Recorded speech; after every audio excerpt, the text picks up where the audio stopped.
nga natin, anong klaseng buhay ba meron ang isang dulce? Puntahan natin ang lugar ng Cebu. Silipin natin si Tess habang siya ay nangangahoy. Kasi ang aming lugar ay baryo talaga sa Villa Bulsita, Bulacau, Pardo, Cebu. And ang lugar namin, malapit kami sa ilog. Noong araw kasi hindi pa masyadong maraming tao, maraming fields. Taniman ng mais, taniman ng kamuting kahoy, may tubo, may mga mani, ganyan. Lahat yan, kumbaga laborer ako doon. Doon kasi wala nga kung bata ka na nagtatrabaho. Basta kasama ka doon. And then, dahil sa gusto ko na talagang mag-aral, yung alam mo yung puro ganito na lang gagawin ko. Kanta ako ng kanta. Kaya nagpapatulog ako ng younger na kapatid ko sa duyan. Kinakantahan ko. Para makatulog, kanta ka Oo, ng kanta. kinakantahan ko. Tapos, titinda ka ng santol, ng mangga, sa mga naglalaba sa ilog, ganoon. Sabi ko, ito na lang ba ang gagawin ko sa buhay ko? Sabi ko, gusto ko na mag-aral. Ang pag-aaral pala, kailangan 7 years old. 5 years old pa lang ako. Punta ako sa community school. Yung talagang baryo na school, na hindi talaga siya yung matatawag mong elementary school. Ito, community school. Parang pawid-pawid lang. Parang, oo, ganun pa talaga. Tapos, sabi ko, gusto ko mag-aral, hindi pa pwede. Yung sabi mong igaganyan,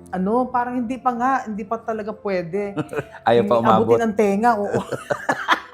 Sabi, hindi pa pwede. Sabing ganun. Sabi ko, gusto ko mag-aral eh. So, meron silang pinapatest sa akin, like, may sinusulat, ganyan-ganyan. So, in other words, natanggap ako. Nag-start ako ng grade 1 ng 5 years old actually. So, biruin mo, ilang taon lang ako. Gumraduate ako ng elementary. And yun ay isang napakalaking achievement. Dahil sa, ang nanay ko, nung 5 years old ako, nung grade 5 na ako, ayaw na niya akong pag-aralin. Ang sinasabi niya noon, Kung kaya mong mabuhay sa mundo, kaya mo ring mabuhay saan man sa mundo.